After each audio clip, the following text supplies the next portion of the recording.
They said the plantations grew cotton, rice, and sugar. But in the darkest corners of the American South, there was something else being grown. Something the owners never wrote in ledgers.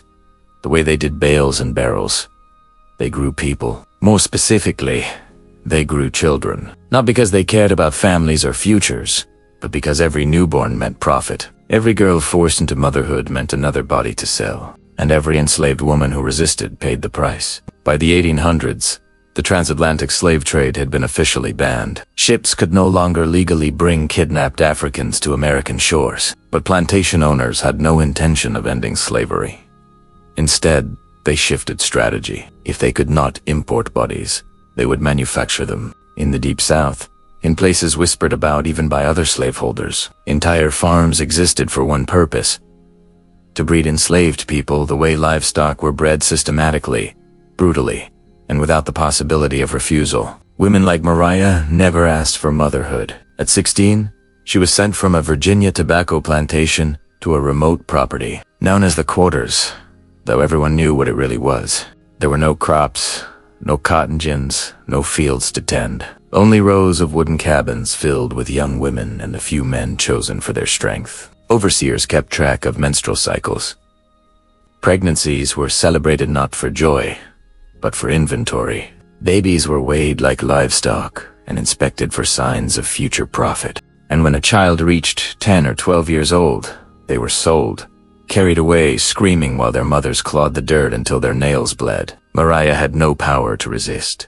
But inside those cabins, the women found ways to survive. They whispered stories to each other, stories of where they had come from. The parents, they scarcely remembered. The songs that reminded them they were still human. They braided each other's hair, shared stolen food, and held each other through the night when the overseers dragged someone away. Pain was constant, but so was the determination not to break. Some of the most notorious breeding farms sat in Virginia and Maryland, feeding the booming slave markets of the Deep South. Traders would arrive by wagon, lining up men and women, inspecting them like horses. A woman who had already given birth was considered more valuable, proof she could produce. A girl not yet fully grown might be sold at a higher price because she could breed for years. Manuals even circulated among slaveholders advising them how to maximize fertility among the enslaved. This was not the hidden part of slavery, it was the engine that kept it expanding. There were men like Rufus, chosen not for who he was but for what his body looked like. Broad shoulders, strong hands, tall for his age. The owners decided he would father children, so they assigned him to cabin after cabin, forcing him to participate in acts he despised. He carried a shame he did not choose, a guilt the overseers never felt. He avoided the eyes of the women whenever he could, apologizing with a tremor in his voice. But apologies meant nothing here. The women didn't blame Rufus.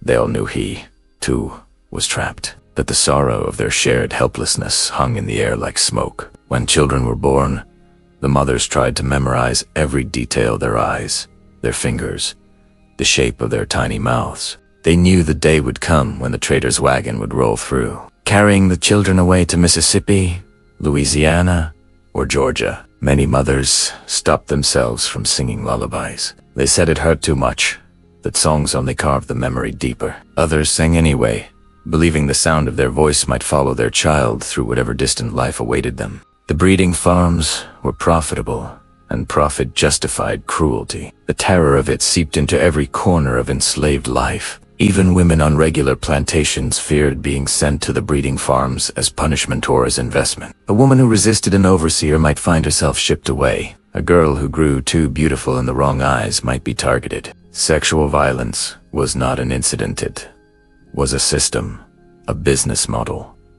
Not every story ended in silence. There were women like Liza who ran. Pregnant and barefoot, she slipped into the marshlands under the cover of night. Dogs were released by morning. For 2 days she hid in thick brush, her breath shallow, her hands trembling as the dogs barked and men yelled her name. She knew capture meant torture. She also knew the forests offered little mercy, but freedom, even the dream of it, felt worth dying for. Liza was never found. Some believed she drowned in a river. Others believed she lived. The women in the cabins repeated her name in secret. letting the hope of her escape become a tiny light in a place built entirely of darkness.